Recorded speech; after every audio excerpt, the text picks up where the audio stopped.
再来关注迅速升温的岛内疫情。周日新增207例确诊病例，其中包括206例本土病例以及1例境外输入。台北、新北两市提升至第3级警戒之后，又于周日共同宣布，初3及高3学生周一起停课1周。至于其他年级是否停课，要视疫情发展而定。面对疫情大爆发，岛内舆论批评称，这完全是蔡当局骄傲自满所致。台当局流行疫情指挥中心周日公布，新增的206例本地病例为90男116女，年龄介于未满5岁至80多岁，发病日、采检日介于今年4月6日至5月15号。居住县市涵盖台北市、新北市、彰化县、宜兰县、新竹县、桃园市、基隆市以及台中市。值得注意的是，新增的1例境外输入病例为印度籍20多岁女性，于5月8号自印度入境，持有搭机前3日内检验阴性报告，在台期间无症状，于周六确诊。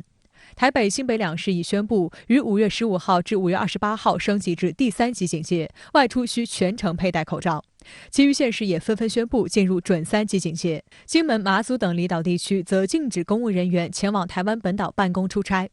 周日，双北市又共同宣布，为了维护学校学生健康安全，从周一开始，初3和高3学生停课1周。由于这2个年级课业已进入尾声，停课受到冲击比较小。至于其他学生是否也要停课，要视未来疫情发展再决定。台北市长柯文哲呼吁市民尽量留在家里，没事不要外出，外出要戴口罩，不要在外吃东西。对于外出不戴口罩者，最高处罚1万新台币。而新北市长侯友宜则表示，将会扩大管制，并针对高危险疫情区域进行区块封锁。疫情在往上升的时候，我们可能会成立社区本身的筛检工作站。在疫情重灾区的台北万华区，台军方出动全副武装的防化兵，连续第2天参与消毒工作。这是我第一次利用市区的方式来跟大家报告台湾发生什么事情，就知道氛围是如何。现在台湾的媒体有一个名词叫做人民自主封城，就自己完全都不出去了。我这3天几乎都待在家里面，完全一步都没有出去，只喝水，然后做青菜简单的清炒，然后其实反而大家的生活变得就像封城一样的方式。那现在台湾的氛围处在于一个高度紧张，但是目前还没有办法知道上头的防疫政策到底是什么，因为现在民进党政府还不愿意面对这个事实。面对不断升级的抗疫警戒，不少市民开始抢购生活用品，泡面、罐头、冷冻食品、卫生纸等被抢购一空。刚买了米啊，还有漂白剂啊，洗的，还有泡面，还有卫生纸，怕就是说被关在家里不能出来。岛内超市纷纷延长营业时间，经济部门也紧急发布限购令，包括泡面、卫生纸、米、罐头等民生物资，同类商品每人限购2份。限购令的颁布反而引发民众越发恐慌。大家都在抢，菜市场也在抢啊，比过年还厉害耶，抢得很厉害耶。台湾目前仅买到了总共约60万剂的阿斯利康疫苗，这款疫苗被西方媒体爆出有血栓致死的多宗案例。美国囤积的6000万剂同品牌疫苗已经封存停用，因而台湾民众接种的意愿也不高。但由于近日本土病例暴增，原本对于接种疫苗意愿不高的民众也开始抢着打疫苗，人数比过往增加了10倍。不过各地疫苗数量根本不够用，以台中为例，周六仅剩余不到9000剂，而全台湾目前剩下的疫苗不足10万剂，自费预约已经停止。可是现在想打不到啊，因为都登记完了。台湾人民的接种疫苗的意愿不高，来自于政府的洗脑，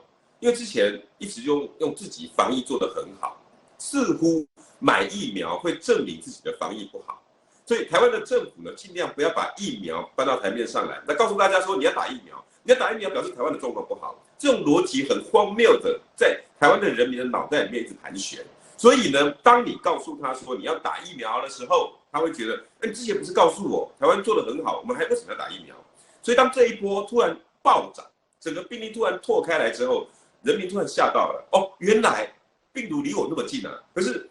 台湾现在疫苗又进不来。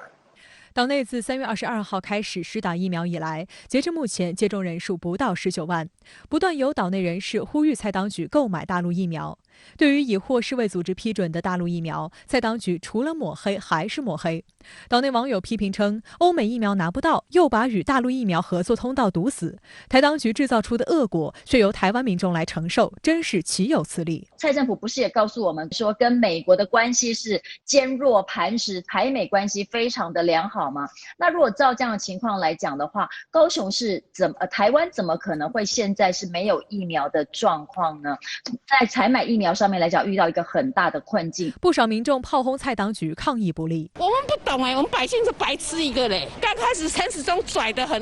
容光焕，到现在谁没懂？你看那样子，都是从淘机就不对，松懈了，或是你故意不报。从去年新冠疫情在全球蔓延以来，截至本月12号，台湾通报的总确诊人数为1231例，死亡病例12例。但近日以来，仅周六至周日短短2天就猛增386例本土个案。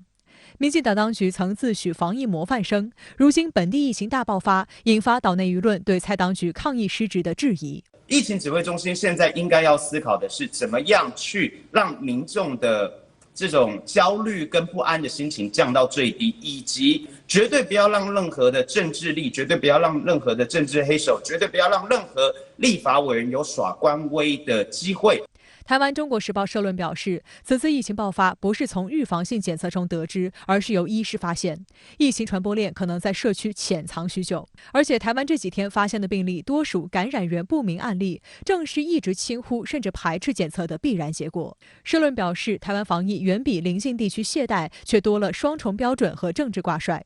从桃园医院事件到华航群聚，都是当局疏忽造成的教训。当局防疫应戒除骄狂态度和粗陋作风，否则失控局面会越来越难收拾。所以现在台湾遇到问题就是社区里面到底还有多少病毒？但是呢，台湾这个地方现在，防疫单位又不愿意面对这个事实，到现在普筛这2个字还说不出口，所以未来的数字只会维持，甚至越来越多，并不会马上下降下来。至少在这2个礼拜之内，所有的数字应该都是如此。直到把社区里面的病毒排空排光以后，我觉得台湾才恢复正常。据台湾中时新闻网的网络民调显示，有超过70%网友对疫情扩散感到非常担忧，同时还有将近70%网友对于蔡当局是否能防堵住疫情没有信心。事实上，今年以来，台湾可谓灾难重重，旱情持续严峻，股市大跌，又发生全台大规模停电，约400万户家庭受到影响。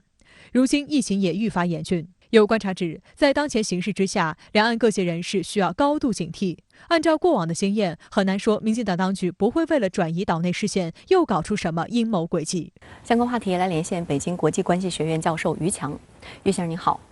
台湾被曝超前部署却是低端防疫，单日猛增到本土180人感染，今天更是达到206人。那您观察岛内这轮疫情真的是突然爆发的吗？我想从几个方面来说呢，第一个方面呢是，如果大家有印象的话，今年1月份的时候呢，当时这个桃园医院爆发疫情的时候呢，其实就已经说明说，台湾的整个的防疫的体系，它的制度存在着很多的问题。但是呢，那轮疫情爆发之后呢，我们看到说它的很多的这个防疫上的这个漏洞呢，并没有得到及时有效的修补。我想这是这一次这个疫情爆发的原因之一。那另外我们也看到说，这一轮疫情现在看起来呢，它的这个爆发的这个源头呢是这个华航和这个诺富特饭店。那么实际上在这个过程当中，我们现在也看到了，其实在管理的制度上，它是有很多的漏洞的。也就是说，这些漏洞如果早一天得到了修补的话，那么很有可能后面呢这个疫情呢就不会像现在如此的严重。那另外呢，还有一个原因是我们知道这个去年这个从这个疫情发生以来呢，这个民进党当局呢在台湾呢制造了一种政治的氛围，他把台湾的这个防疫的总负责人陈时中就不断的推上了所谓的神坛。也就是说，在台湾呢，就是你只要敢质疑陈时中，那么民进党立刻会发动绿色的媒体和这个绿营的网军呢去攻击你。实际上这个态度是不对的，因为防疫这件事情嘛，大家都要群策群力。我想这样的一个氛围呢，势必会造成说，如果陈时中没有想到的地方，那么那些防疫的漏洞就会存在。所以我想现在这样一个情况下哈，我们想还是这个岛内呢，还是这个聚集各方面的这个专家、医学的专家、公共卫生的专家，大家共同一起努力呢，来赶快的把这波疫情控制住。台媒报道称，岛内疫苗只剩下10万剂。台湾作为富裕经济体，为什么买不到疫苗呢？首先啊，这个台湾的确是一个这个富裕的经济体，但是我们知道呢，现在这个疫苗它整个市场呢，实际上是处于一个供不应求的状况，它是一个非常紧缺的物资。所以这个时候呢，疫苗最大的问题其实并不在于价格，而是在于买不到。那么这个时候呢，作为富裕经济体的台湾呢，虽然说你的这个资金的储备上可能是比较充足，但实际上在购买上可能还是存在着一定的困难。也就是说，你的富裕经济体的这个优势啊，其实并不可能发挥出来。而至于美国因素啊，我们知道，其实美国历来啊，美国所有的事情都是想着他自己，都是为了他自己。所以这个时候，你让说美国去为台湾去想一想，去帮台湾买疫苗，我想这件事情肯定是不可能的。那第三件事情就是所谓的芯片换疫苗的这个问题。虽然台湾方面可能在芯片制造上有一些它非常有优势的这样的一个技术，但是对于所有的经济体来说，在面临说汽车芯片和疫苗，当你2选1的时候，大家肯定还是会先去选择疫苗的。所以在这个情况下，其实台湾当局是本来的打算是想用这个芯片换疫苗，事实上这件事情也是很难做到的。大陆厂商生产的疫苗目前是全世界出口量最大的疫苗，通过商业方式保障台湾不成问题。但是台当局却不断政治化抹黑大陆疫苗，这给岛内防疫带来什么危害呢？我们知道哈，2016年在这个民进党当局执政之前呢，两岸在各个领域，包括了像经济啊、像教育啊、像文化呀、像传媒啊，两岸在各个领域当中都会有很多的交流和合作。那么民进党当局啊，出于他自己的这个政治的考虑呢，他要破坏两岸各种各样在各个领域当中的交流合作，就不断的造谣攻击抹黑大陆，就是把大陆说成是这个也不好啦，那个也不好啦。其实最终的目的呢，还是为了他的这个政治的目的在服务。那所以在疫情发生以来，我们会看到说，民进党当局啊就在利用疫情对于大陆呢依然进行各种各样的抹黑。那当大陆研发出疫苗来之后呢，民进党当局呢也是对于大陆的疫苗进行各种各样的抹黑。那事实上你会看到说啊，其实这件事情民进党当局这样做啊，最终其实是害了台湾自己。台湾民进党当局一向自诩抗疫优等生，还操作以疫谋独，想借此打入世卫组织及世卫大会。台湾的防疫经验真的值得国际社会借鉴吗？说实话哈，这个现在呢，这个岛内面临防疫的形势非常的严峻。其实呢，岛内之前大家一直很多人都在呼吁，岛内有一些这个防疫的短板啊，确实需要得到解决。比如说这个筛检量的这个不足的问题，比如说这个疫苗这个购买不足的问题。那这些问题呢，其实现在呢都是一个很大的问题，需要岛内的防疫部门呢赶紧去解决。那我们都知道有一句话呢，叫做骄傲使人落后，谦虚使人进步。那另外我们也知道说，防疫这项工作呢是一个科学性非常强的工作，所以它容不得半点的政治。在疫情完全没有过去的时候，不断的自我的吹捧，把自己说成是什么所谓的防疫优等生。说实话，这样的态度是万万要不得的。我们也希望哈，这个岛内现在各方面的这个防疫的人士、医学的人士、公共卫生的人士，大家一起呢能够群策群力。大陆方面呢也愿意提供力所能及的，无论是在防疫的经验上，还是在疫苗上各个方面的帮助啊，大陆方面也非常愿意向台湾同胞来提供，大家一起呢共同的来度过这一波这个疫情如此严峻的局面。好的，谢谢于先生跟我们共同在线分享您的观点，谢谢。日美法联合离岛登陆演习在倾盆大雨中展开，原定的鱼鹰轻转旋翼直升机被迫退出演习。共同社报道称，这次演习还包含了城市巷战，针对的目标是中国。这种说法靠谱吗？法国雷电号2栖攻击舰驶出日本佐世保军港，和日本、美国、澳大利亚联合进行海上演习。这场演习出动3艘准航母。日本指挥官称，和价值观相同的国家一起演习有特别意义。法国万里迢迢来西泰凑热闹，到底有何目的？郑继文、陈岩深入点评。日本陆上自卫队、法国陆军和美国海军陆战队于5月11号至17号在日本西南部举行联合军事演习，这是3国陆上部队首次在日本国内实施正式的实际训练。值得注意的是，就在同一时间，日本海上自卫队还与美国、法国和澳大利亚各国海军在东海展开联合训练。共同社援引日本国内专家的话渲染称，这一系列演习意在针对中国。此次日法美3国联合举行的陆上军演，主要内容包括离岛登陆和巷战，在长崎县佐世保市的相浦驻地，横跨宫崎县与鹿儿岛县的雾岛演习场实施。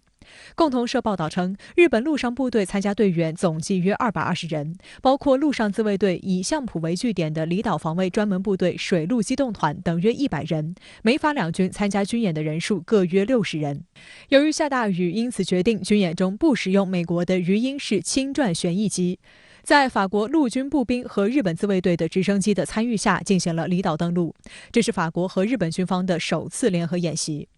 日本海上自卫队周五通过推特介绍称，为配合陆上演练，海上自卫队于5月11号同时启动了日美法澳海上联合演习，代号为 ARC-21， 以加强防务合作。日本海上自卫队的7艘驱逐舰、巡逻机和潜艇，以及美国、澳大利亚和法国海军的舰艇和飞机参加演习，其中包括岛屿防御的登陆演习。据日本海上自卫队介绍，海自出动直升机航母伊势号、宙斯盾舰祖丙号和金刚号、运输舰大鱼号等7艘水面舰艇以及潜艇巡逻机。在登陆训练中，由从舰艇上出发的陆自直升机把队员送往雾岛。美国的2栖船坞运输舰新奥尔良号以及巡逻机和鱼鹰运输机，法国的2栖攻击舰雷电号和护卫舰绪库夫，澳大利亚的护卫舰帕拉马塔号分别加入训练。值得注意的是，日本直升机航母伊势号、美国的2栖船坞运输舰新奥尔良和法国的2栖攻击舰雷电号都是准航母级别的大型军舰。共同社的报道强调，围绕钓鱼岛和台湾局势，日美加强了对华制衡姿态。欧洲各国也加强对华警惕，预计以此次为开端，将陆续向日本周边派遣部队。澳大利亚也加入日美欧组成的包围网，意在遏制中国的海洋活动。日本防卫相岸信夫周二在记者会上表示，希望进一步深化共享自由开放的印度太平洋这一愿景的4国合作关系。海上自卫队将开展反潜演习，以及航空自卫队 F-2战机加入的防空训练。日本拓殖大学海外事前研究所教授川上高司在接受法新社采访时宣称，毫无疑问，这场军演是对中国的一种威慑。他补充说，从长远来看，欧洲在印太地区的承诺可能会加强日本和北约之间的关系，这也正是前首相安倍晋三所倡导的。我看了一下这几天日本在这个问题上的报道，所有的日本的报纸和这个电视都说了一句话，就说这次演习一个最大的目的就是牵制中国。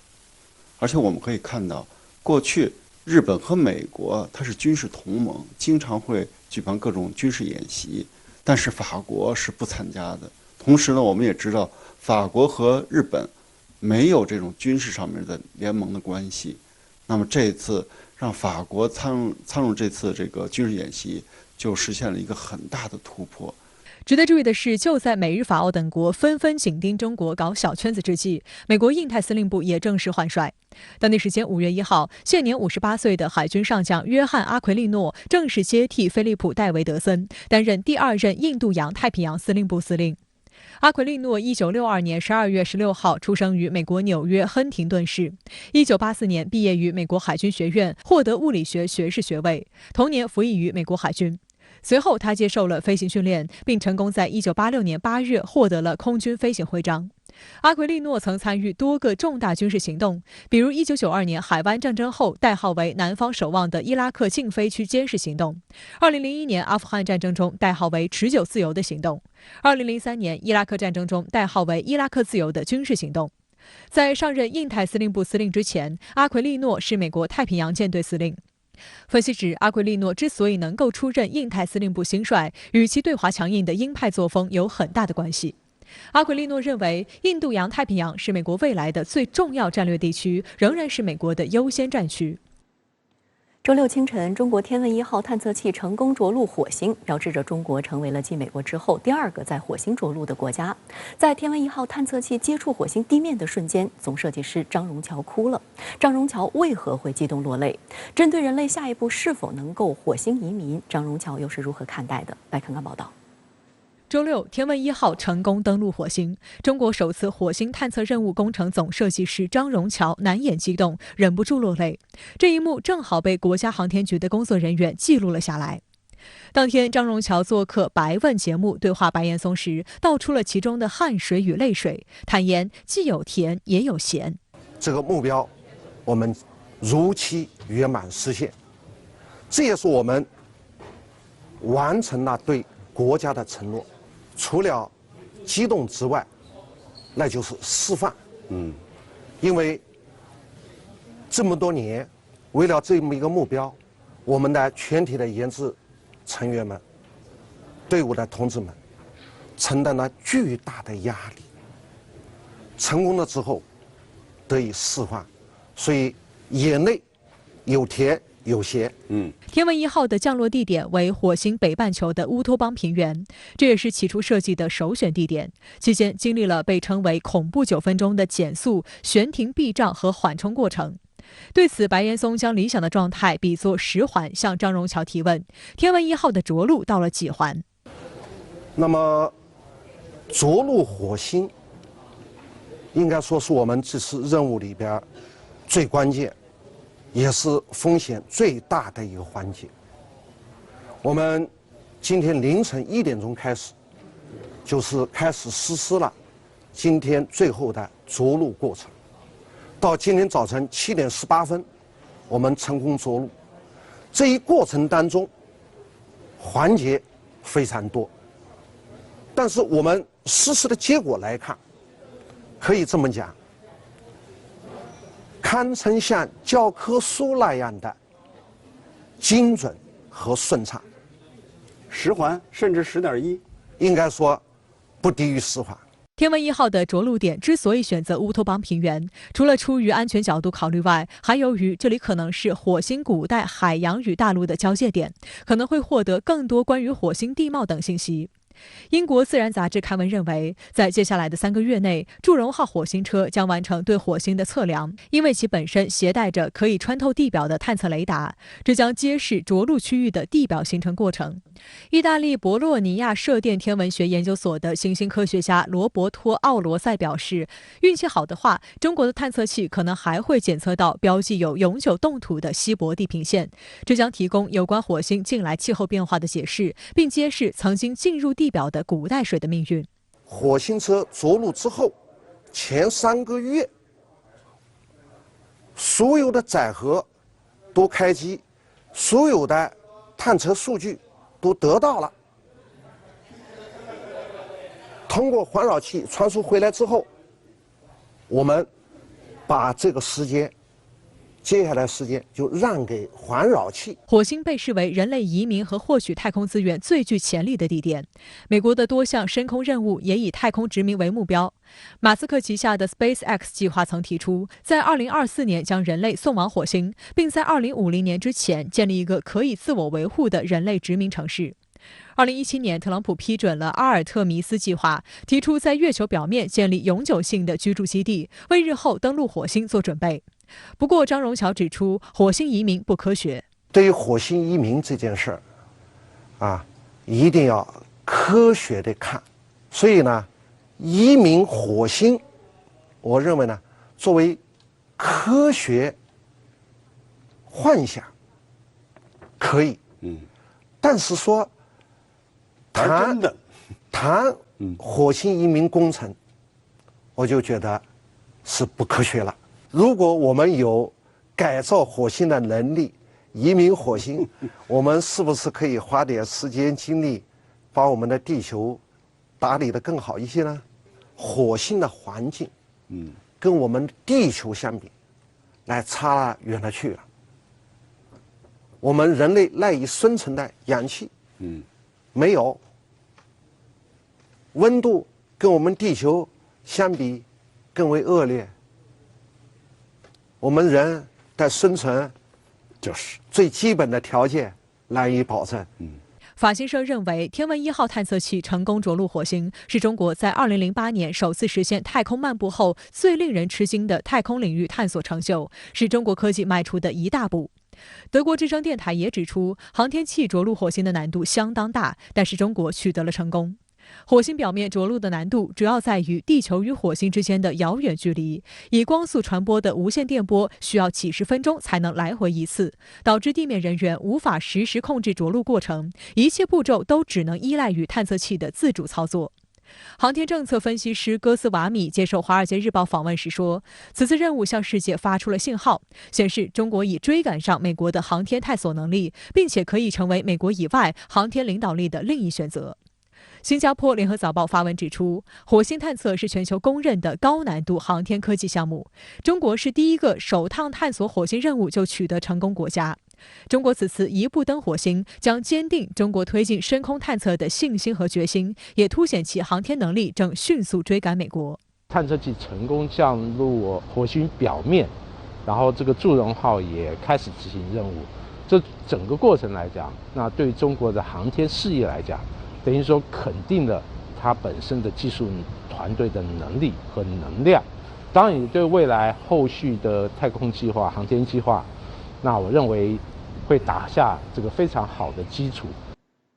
第二波新冠疫情肆虐印度，印度境内的基本药物和医疗设备面临严重短缺。但是不法的黑心商人趁机囤积居奇、非法倒卖，使新冠病人深受其害。印度政府无法控制本国的药品价格，印度驻香港总领事却呼吁中国政府干预印度抗疫物资在华的采购价格。印度媒体还无端指责中国企业出口给印度的制氧机是国内不使用的残次品，是对印度的趁火打劫。印度卫生部周六公布，过去24小时新增新冠确诊病例32.6万例，是连续第二天低于35万例。印度卫生部认为，该国疫情呈明显下降趋势。路透社认为，这主要是检测样本减少导致，且目前单日新增死亡病例仍然接近4000例，并无明显下降。世卫组织总干事谭德赛周五表示，印度疫情仍然非常令人担忧。印度总理莫迪也警告，疫情正在向该国农村地区快速蔓延。为控制疫情蔓延，印度多个邦采取了管控措施。然而，对孟买贫民窟中的居民来说，还有比疫情更为紧迫的问题。由于这里的居民大多数是清洁工、建筑工人等日薪工作者，一天不工作就得饿肚子。新一轮疫情限制措施让孟买的大部分行业陷入停顿，也让他们陷入了吃了上顿没下顿的艰难局面。धंधा पानी तो नहीं है, बहुत कम है और कर्जे में बहुत से लाइट वूट का बहुत से बिल भी आ रहे हैं। पोजीशन खराब है, मतलब काम धंधा कुछ भी नहीं है। हम लोग का धंधा पानी अभी कुछ भी नहीं है कोविड के वजह से। कभी 100 आता है, कभी 200 रुपये आता है। कोविड से भले ना मरे, लेकिन अगर ऐसा हालत रहा इस तरह का, तो लोग जो है भूख से मर जाएंगे, लोग जो है दवाई के बिना मर जाएंगे, जो दूसरे हैं लोग पानी के बिना मर जाएंगे। 印度政府试图提高新冠疫苗接种率，但据印度媒体报道，由于新冠疫苗短缺，首都新德里已关闭数百家疫苗接种中心，暂停或减少为18岁至44岁人群接种疫苗。在黑市上，疫苗价格飙涨4倍。How come that 250 rupees for same Covishield one dose has been increased to 900 rupees per? 我们知道它其实是全球最大的疫苗生产国，所以它一直呢认为呢，它可以在这个全球的疫苗接种方面，它发挥世界药店的作用。印度总理莫迪呢也之前也有过类似的表态，包括印度实际上是从1月份开始启动了一个叫疫苗友谊的外交行动，就是向其他国家或者是商业出口或者是援助疫苗，所以呢这结果导致的一个结果就是它国内的疫苗反而是不够用，或者说是接种率不够高。疫情导致黑市猖獗，经销商囤积居奇，制造人为短缺，以高昂的价格转手倒卖抗疫物资，利润惊人，却加剧了病人的痛苦。जो है मेडिसिन जो है वो नहीं आ रही है, सप्लायर के पास भी अवेलेबल नहीं है। उनसे अगर बोलो आप उनसे मांगो तो वो कहते हैं जी पीछे से मतलब कि सप्लाई नहीं आ रही है, अब पता नहीं ये पीछे से आ रही है या वो लोग स्टॉक कर रहे हैं, ये भी नहीं मालूम है हम लोग को तो। लेकिन ये इससे सफर कौन करता है? पेशेंट सफर करता है。数据显示，中国是印度本轮疫情以来提供支持最多的国家，但部分印度媒体却并不领情。近日，印度周五刊登报道，在毫无证据的情况下，污蔑中国企业出口给印度的制氧机是国内不使用的残次品，是对印度的趁火打劫。文章还诬陷中国企业为换取利润不惜牺牲印度人民的生命。滑稽的是，尽管这则报道气势汹汹，但是通篇没有展示任何证据，更没有说究竟是哪家企业对印出口了所谓的不合格的制氧机，也没有公布所谓的不合格的制氧机的具体型号。深圳卫视查证得知，一般情况下，市场对医用制氧机的需求并不大，但近期全球多地，包括印度、美国和欧洲的订单猛增，导致部分零部件缺货，推高了采购价格。工厂加班生产订单需求，也需要付额外的加班费。这与疫情初期中国口罩价格飞涨的情况一模一样，是市场机制的反应，政府无法强行干涉市场，否则只会打击制造商生产的积极性。对于这种情况，印度的进口商是知情的。环球时报评论称，某些印度媒体不分事情和场合，长期无差别地煽动印度社会的对华民族主义情绪，严重误导了部分受众对中国的认知。希望那部分印度人至少在当前克制炒作煽动的欲望，因为他们在吃新冠肺炎死去的自己同胞的人血馒头，他们应当支持。这也体现了他其实内心的非常复杂的一种心理，就是一个很严重的一个余恋情节。印度一直要对标中国，但是现在我们可以看到，其实国内疫情取得了一个战略性的一个